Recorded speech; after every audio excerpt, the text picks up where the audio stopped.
Hello दोस्तों, Ashok ice में आपका स्वागत है। दोस्तों, हम लोग जो है डेली न्यूज़ कवर कर रहे हैं। आप लोग इस सीरीज को देख ही रहे होंगे। तो 10 सितंबर तक हम लोगों ने न्यूज़ कवर कर ली है, 10 सितंबर तक। और आज हम लोग जो है 11 सितंबर की न्यूज़ देखने वाले हैं। और मैंने आपको पहले भी बताया कि अगर सीरीज ये या वीडियो लेट आती है तो उसको आप थोड़ा धैर्य रह करके इस वीडियो को जरूर देख लीजिए कीजिए, ताकि आपके जो करंट के मुद्दे हैं वो आपके मिस ना हो। इसलिए मैं सीरीज ला रहा हूँ डेली। हालांकि एक दिन लेट भी हो जाता है, लगभग 15-20 घंटे लेट ही आती है सीरीज। तो आप लोग एक दिन थोड़ा सा वेट करके इसको जरूर देख लिया कीजिए, ताकि आपकी न्यूज़ें कवर होती रहें। ठीक है। और जो लोग कमेंट करेंगे तो हो सकता है मैं, जैसे आज 11 सितंबर है तो ये आप 12 सितंबर तक ही देख पाओगे, क्योंकि मैं रात में अपलोड करता हूँ ये चीज़ें। तो आपको ये न्यूज़ 12 सितंबर या 11 की रात को ही मिल जाएगी। तो कुछ लोग अगर कमेंट करेंगे तो मैं 11 सितंबर की जैसे न्यूज़ है तो उसी दिन मैं ये चीज़ें कवर कर दूंगा। हालांकि एनालिसिस करने में थोड़ा वक्त जरूर लगता है, और मैंने आपको पहले भी बताया कि मैं एक संस्थान से जुड़ा हुआ हूँ, तो वहाँ भी टाइम देना होता है। तो ये सब चीज़ें बातें हैं जो इस सीरीज में बतानी थी। तो चलिए दोस्तों, शुरू करते हैं 11 सितंबर की न्यूज़। देखिए, पहली न्यूज़ क्या थी। आप लोग जो है पहले भी इस न्यूज़ में देख रहे होंगे कि मैंने भारत और अमेरिका संबंध के बारे में, भारत अमेरिका संबंध में चीज़ें आपको कराई हैं। ठीक है। तो ये न्यूज़ थोड़ी सी थी, हालांकि लेना नहीं चाहिए, लेकिन न्यूज़ में फ्रंट पेज में थी इसलिए मैंने ले लिया कि अमेरिकी राष्ट्रपति डोनाल्ड ट्रंप ने घोषणा की है कि भारत और अमेरिका के बीच व्यापार वार्ता फिर से शुरू होने वाली है। आपको पता है, और मैंने बताया भी है कि भारत और अमेरिका के बीच एक मिनी डील होगी, मिनी डील। ठीक है। तो वो डील जो है कब होनी है कब नहीं होनी वो तो बाद में पता चलेगा, लेकिन अभी अमेरिकी राष्ट्रपति ने घोषणा कर दी है कि भारत और अमेरिका के बीच व्यापार वार्ता फिर से शुरू होने वाली है। तो एक तरीके से पॉजिटिव न्यूज़ है। और आप एक चीज़ जरूर देखते होंगे, भारतीय विदेश नीति में, भारत जो है सॉफ्ट पावर जो होती है ना, सॉफ्ट पावर डिप्लोमेसी, उसका जो है बहुत अच्छे से, बहुत बेहतर तरीके से यूज करता है। अब देखिए, जब अमेरिका ने 50% का जो टैरिफ लगाया था हमारे ऊपर, तो भारत ने तुरंत जवाब नहीं दिया है। भारत ने तुरंत जवाब नहीं दिया कि इन्होंने अगर 50% लगाया तो हम भी जो है रेसिप्रोकल टैरिफ लगा दें। आपको रेसिप्रोकल टैरिफ सर बता भी चुके हैं। तो रेसिप्रोकल टैरिफ हमने लगाया नहीं। इसका कारण क्या है? क्योंकि हम अपनी सॉफ्ट पावर जो डिप्लोमेसी है उसको फॉलो करते हैं। और इससे क्या होता है कि अब आप देख रहे होंगे कि भारत ने कोई रेसिप्रोकल टैरिफ नहीं लगाया। इसके बाद भारत जो है धीरे से एससीओ बैठक में जब गया, एससीओ जो बैठक कहाँ पे हुई थी? चीन पे। चीन के तियानजिन शहर में हुई थी, आपको पता ही होगा। तो वहाँ पे जब तियानजिन, ये नाम याद रखिएगा, तियानजिन शहर में, तो चीन के जब तियानजिन शहर में एससीओ की बैठक हुई तो उसमें जो है भारत में हमारे प्रधानमंत्री जी और रूस के राष्ट्रपति और चीन के राष्ट्रपति, जब तीनों लोग एक साथ में है तो इनको देख करके पूरी दुनिया एक तरीके से ये समझ रही थी कि तीन महाशक्तियां एक साथ हो गई हैं। तो इससे अमेरिका भी प्रभावित हो गया था, क्योंकि अभी तक क्या था कि अमेरिका को ऐसा लगता था कि भारत जो है अमेरिका के साथ है। हालांकि हम किसी एक पक्ष में नहीं रहते हैं। तो अमेरिका को ऐसा लगता था कि कहीं भारत हमसे छूट ना जाए, क्योंकि कई सारे जो साउथ एशिया में प्रोजेक्ट चलते हैं, साउथ एशिया या हिंद महासागर में, किसके? अमेरिका के, यानी यूएसए के। तो वो सोचता है कि भारत हमारे पक्ष में रहेगा तो हम बहुत सारी जो पॉलिसी बनाते हैं हिंद महासागर को लेकर के, साउथ एशिया पर्सपेक्टिव से, तो भारत महत्वपूर्ण हो जाता है किसके लिए? अमेरिका के लिए। तो अमेरिका ने फिर क्या किया है, जब भारत ने कोई जो है रिएक्शन नहीं किया उनके टैरिफ पर, तो अमेरिका ने अपने आप ही, वहाँ के राष्ट्रपति ने 2-3 बार घोषणा कर दी 2-3 दिन में कि भारत हमारा दोस्त है। फिर अच्छी अच्छी बातें भी करने लगा। ठीक है। तो जो संबंध बिगड़े थे अभी पिछले 1-1.5 महीने में टैरिफ की वजह से भी, और ऑपरेशन सिंदूर के कारण जो सीज फायर हुआ था, ऑपरेशन सिंदूर के बीच में सीज फायर हुआ था, तो सीज फायर का श्रेय लेने के लिए ट्रंप साहब बार बार बोलते रहे। तो उस संबंध में भारत और अमेरिका के बीच थोड़े से संबंध गड़बड़ हुए थे। और अभी राष्ट्रपति जो है इस बात को फिर से बोल रहे हैं, तो हमारा एक तरीके से ये कह सकते हो कि भारत के पक्ष में ये चीज़ें बोली गई हैं। तो आप जब भी विदेश नीति पढ़ो तो ये सब चीज़ें ध्यान रखो कि सॉफ्ट पावर जो हमारी पॉलिसी होती है, डिप्लोमेसी, वो कैसे वर्क करती है। ठीक है। तो मैंने ये आपको संदर्भ बता दिया, और न्यूज़ में ऑलरेडी कवर करता हूँ, तो आप वहाँ पीछे न्यूज़ जरूर देख लिया कीजिए। और जो बच्चे देख रहे हैं उनको पता भी होगा कि अमेरिका और भारत के संबंध में मैंने काफ़ी मेंस से संबंधित कई सारे पॉइंट्स बताए थे, तो आप वहाँ कवर करो जाके। ठीक है।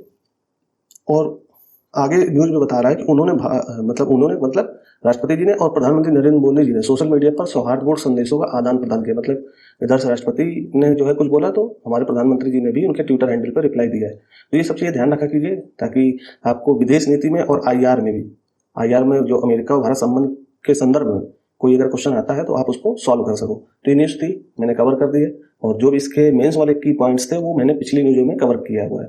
ठीक है, आगे चलते हैं। न्यूज़ दूसरी थी दोस्तों, नेपाल में तनावपूर्ण शांति लौटने के बाद सेना ने सुरक्षा की कमान संभाली।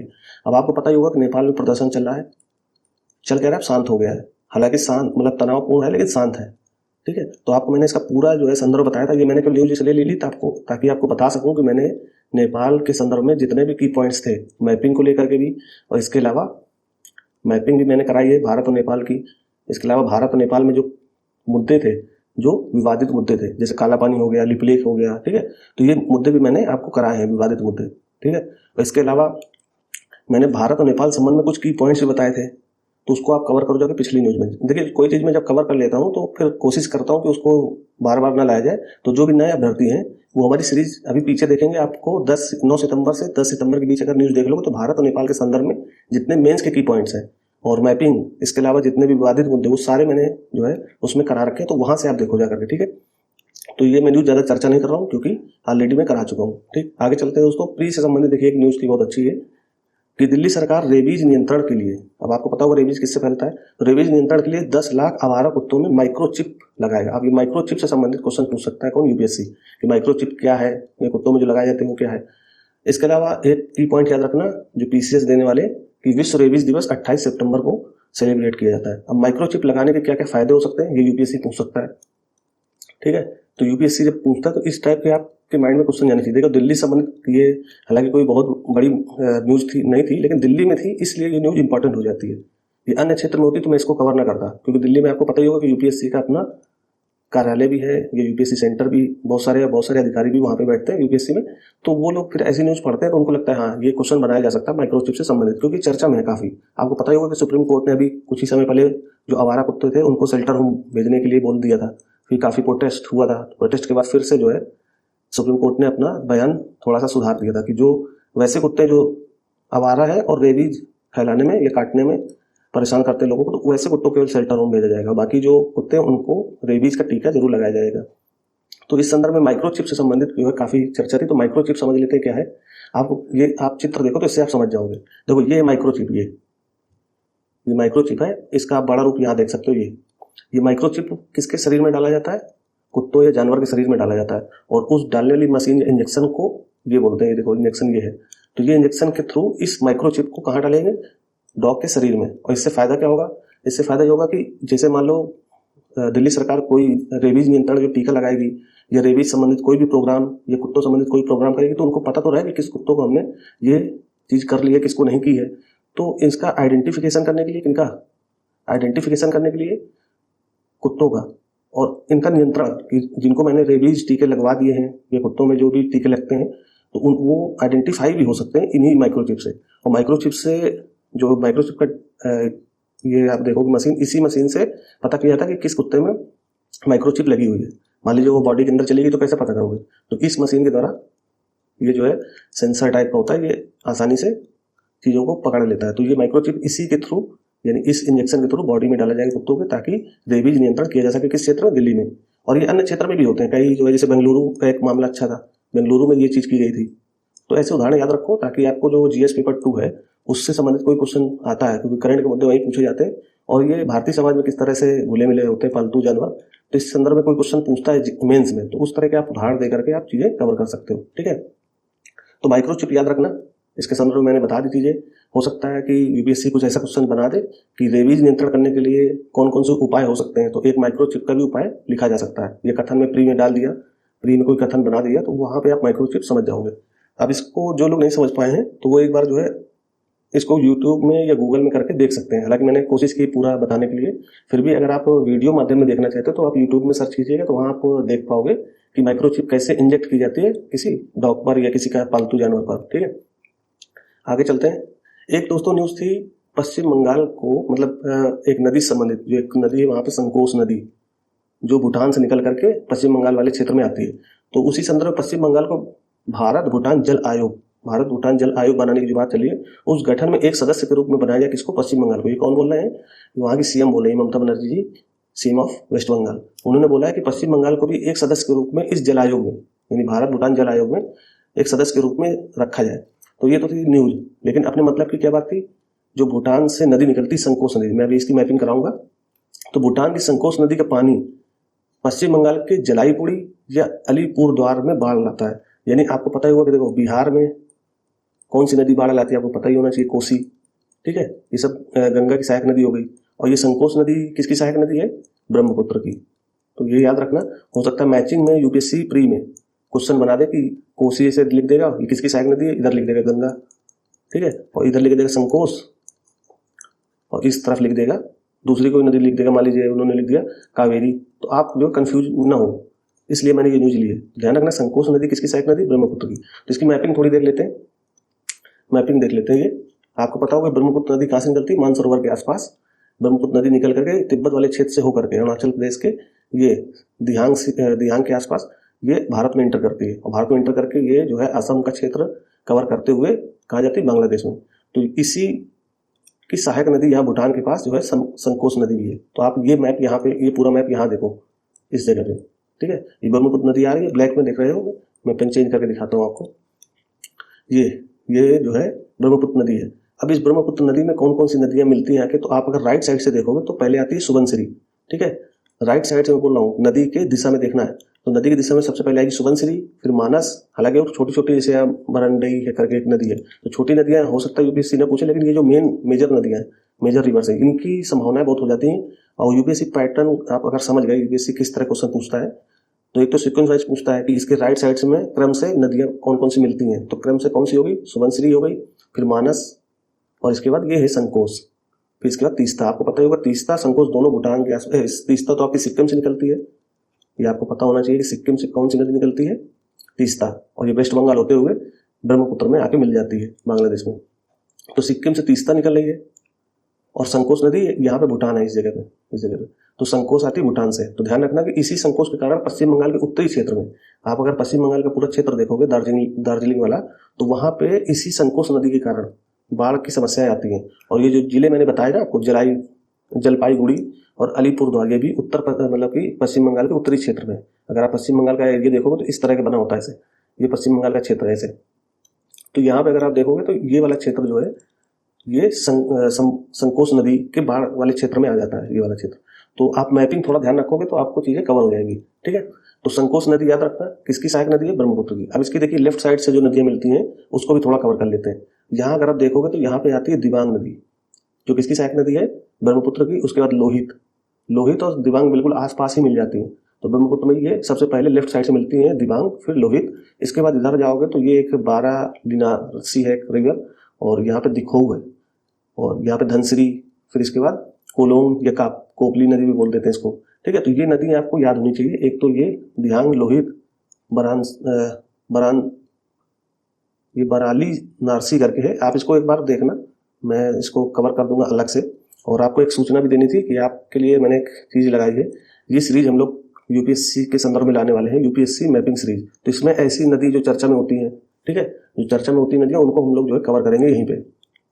तो जैसे एक बाल्टिक सागर आज चर्चा में था, तो मैंने एक सीरीज आप लोगों के सुझाव के लिए डाल दिया कि अगर आप लोग कमेंट करेंगे कि इस तरह की सीरीज लाई जाए कि ना लाई जाए, तो आप कमेंट कीजिए, तो ये सीरीज आ सकती है। और इसी में हम ब्रह्मपुत्र नदी, ये गंगा नदी तंत्र, ये ब्रह्मपुत्र नदी तंत्र, गोदावरी नदी तंत्र, ये सब कवर कर लेंगे इसी मैपिंग सीरीज में। तो आप लोग कमेंट करोगे तो ये सीरीज रेगुलर आने लगेगी अभी 2-3 दिन में। तो आप कमेंट करके बताओ जिन एस्पिरेंट्स को ये सीरीज चाहिए, तो वो हम लोग यहाँ से कवर कर लेंगे। देखिए न्यूज़ में बहुत सारी चीज़ें चर्चा में रहती हैं, तो जो चीज़ रेलिवेंट होगी वो न्यूज़ में तो बनी रहे, मतलब कि यूपीएससी में पूछने की संभावना है। हो सकता है जो न्यूज़ आज रिलेवेंट है कल ना रहे, तो यूपीएससी उसके पूछने के चांस कम कर देता है। लेकिन मैपिंग आपका भूगोल से भी जुड़ता है, तो मैपिंग वाला पार्ट जो है हम अलग करके, जो न्यूज़ में चर्चा में रहेगा तो उसको हम अलग से कवर कर लेंगे इस सीरीज में, यूपीएससी मैपिंग सीरीज में। तो आप लोग कमेंट करके बताओ ये सीरीज अगर चाहिए तो मैं जो है 1-2 दिन में इसको शुरू कर दूंगा। तो इसको हफ्ते में 2 दिन जो है कवर कर लेंगे, कि 2 दिन जो चीज़ चर्चा में रहती है, फिर डेली भी कर सकते हैं अलग से। तो मैपिंग से संबंधित कोई भी अगर आपको चीज़ें न्यूज़ में रहेंगी तो वो यहाँ कवर हो जाएंगी। तो ये तो थी सूचना। तो ब्रह्मपुत्र नदी पे चलते हैं हम लोग, ठीक है।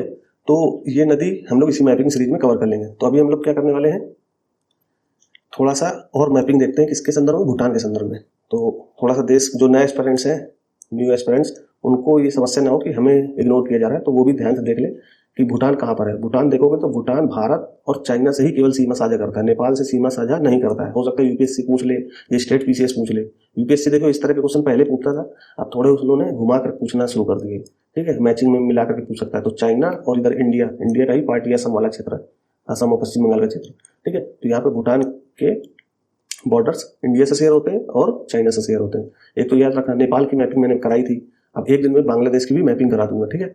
तो अभी भूटान चर्चा में था, तो भूटान किससे जुड़ता है? चाइना और भारत से, अगर देश देखोगे। अब आप लोग कमेंट करके बताओ कि भूटान कितने भारतीय राज्यों से सीमा साझा करता है। अब ये कमेंट करके आप लोग बताओ, कितने भारतीय राज्य भूटान से सीमा साझा करते हैं, ठीक है, भूटान से। ये आप लोगों को कमेंट के लिए मैंने छोड़ दिया। आगे चलते हैं दोस्तों, बाकी न्यूज़ में कुछ था नहीं, मैपिंग करानी थी, मैंने मैपिंग करा दी है।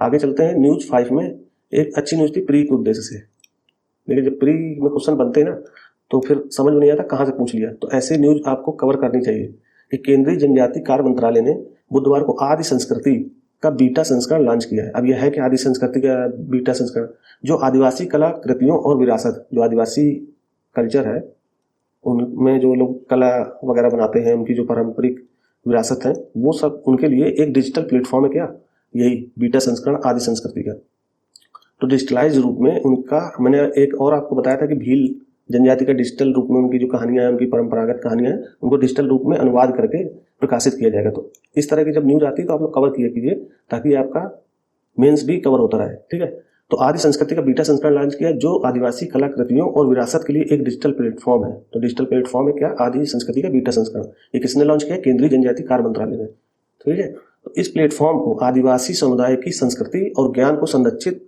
और बढ़ावा देने वाला दुनिया का पहला डिजिटल विश्वविद्यालय बनाया जाएगा, ऐसा ही मंत्रालय के मंत्री जी बोल रहे हैं।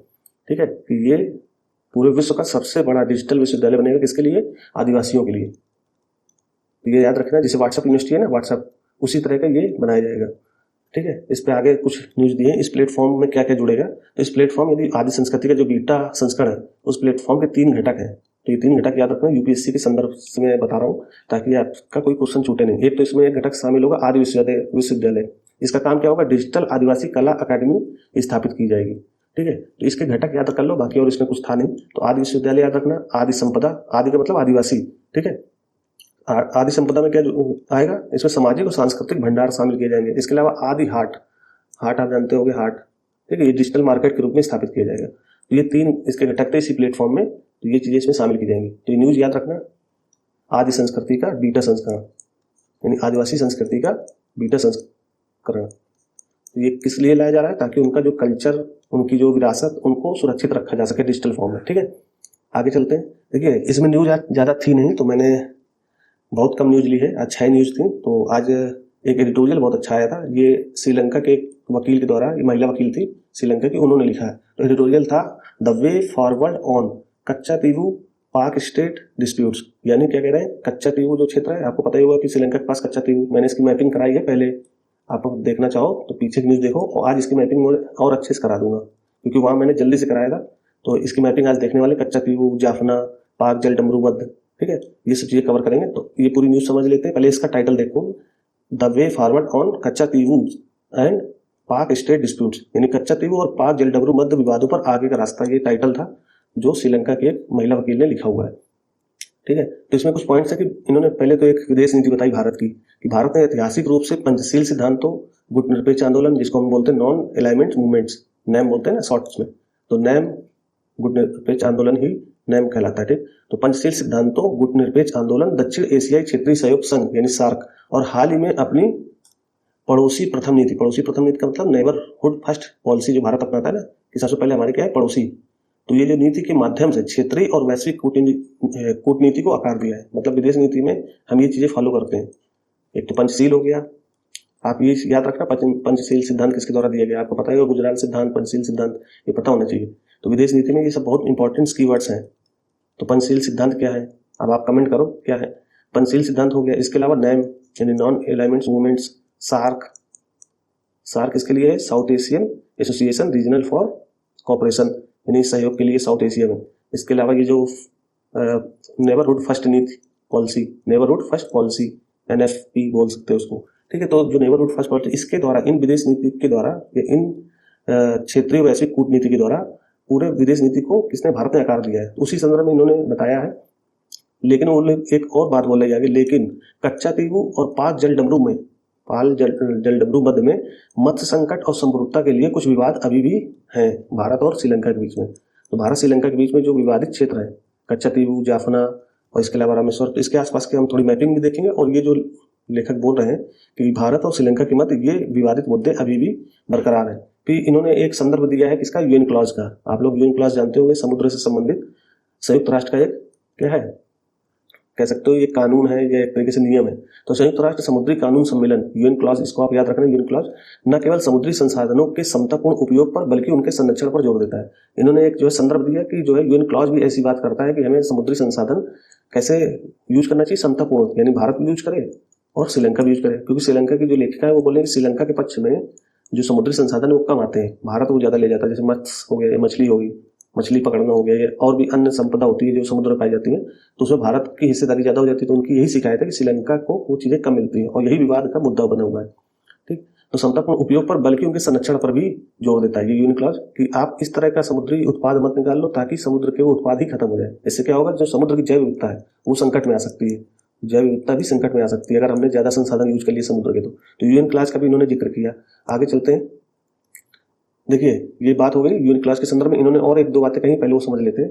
तो इन्होंने एक संदर्भ दिया था FAO का, आपको पता होगा यूएन का मैंने बॉडी जब बताई तो FAO एजेंसी है किसकी, यूएन की। बताओ ये क्या है, एग्रीकल्चर ऑर्गेनाइजेशन है ना, food and agriculture organisation UN का ही है। इन्होंने एक कोड ऑफ कंडक्ट बनाया था 1995 में, किसने, FAO ने। इसमें क्या कहा गया था, मत्स्य पालन के जिम्मेदार उपभोग के लिए ये कोड ऑफ कंडक्ट बना था कि जो मछली पालन है, जो मछली का जो पकड़ते हैं मछुआरे, तो उसके जिम्मेदार तरीके से उपभोग किया जाना चाहिए। इतना, वही मैंने बात कही ना, जो संसाधन इतने भी मत निकाल लो ताकि समुद्री जैव विविधता खतरे में आ जाए। तो इसमें कोड ऑफ कंडक्ट FAO का भी बना हुआ है, तो इसका भी आप मेंस में जिक्र कर सकते हो। इसके अलावा इन्होंने एक और चर्चा की है कि बॉटम ट्रॉलिंग को प्रतिबंध करने का मुद्दा भी इन्होंने शामिल किया है। अब ये बॉटम ट्रॉलिंग क्या है मैं भी बताऊंगा। पहले समझ लो कि जो मछली पकड़ते हैं मछुआरे, तो वो लोग क्या करते हैं, बड़ा जाल लेके चलते हैं।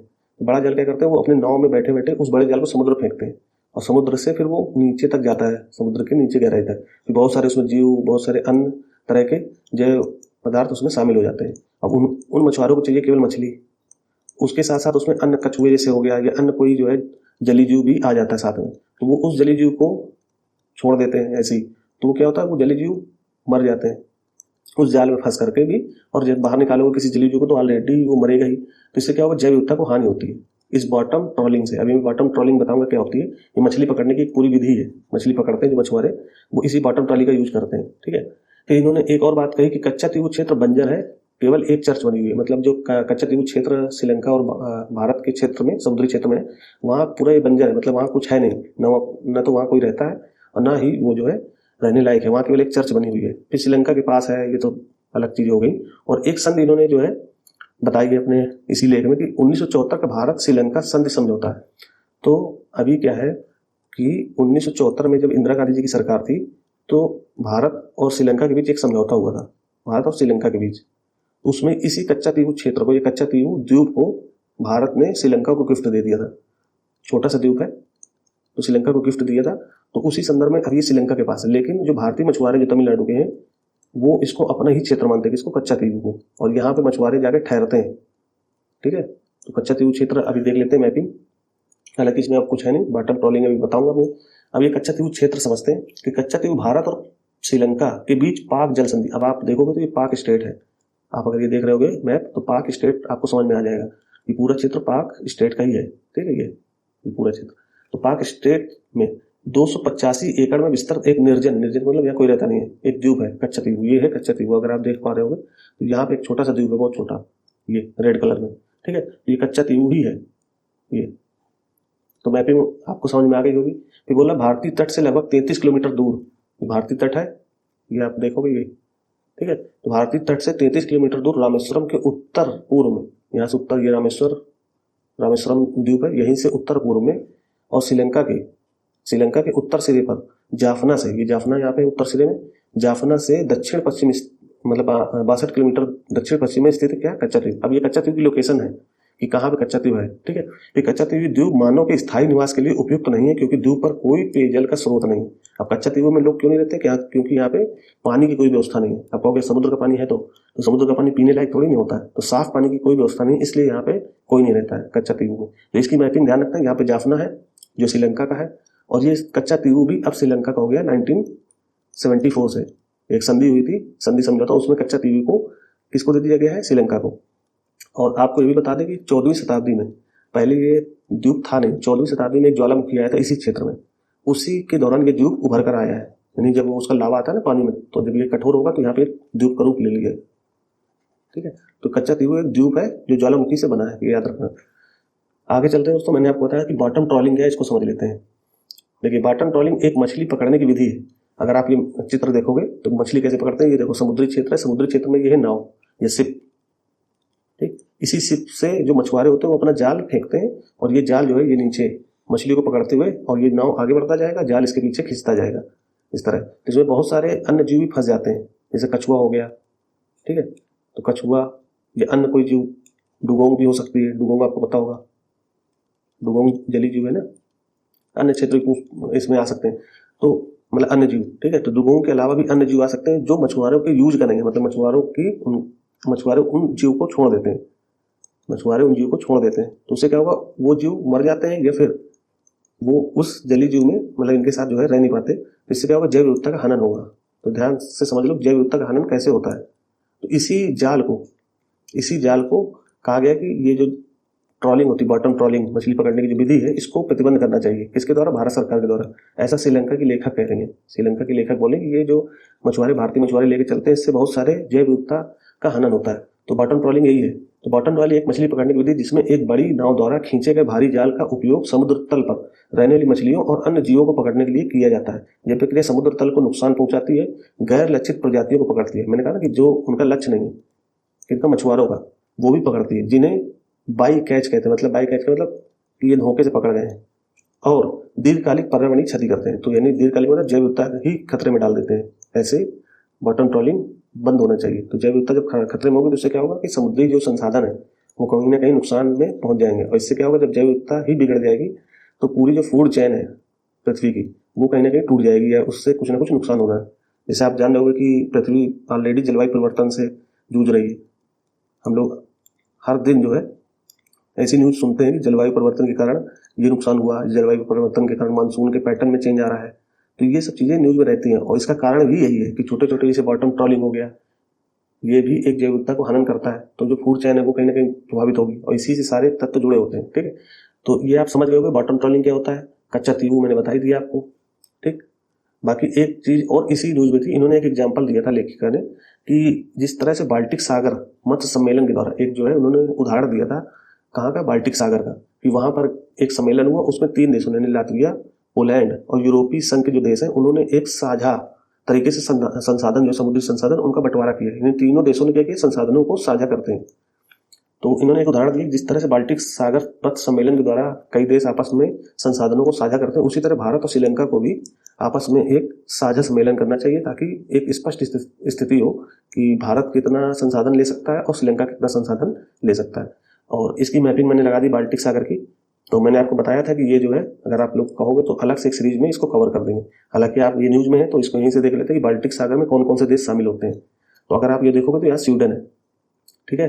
और स्वीडन से इधर आओगे तो यहाँ पे है फिनलैंड। तो 2 देश याद रखना, इसमें नॉर्वे नहीं आता है, ठीक है। तो नॉर्वे को बाल्टिक सागर से अलग रखेंगे, स्वीडन और फिनलैंड।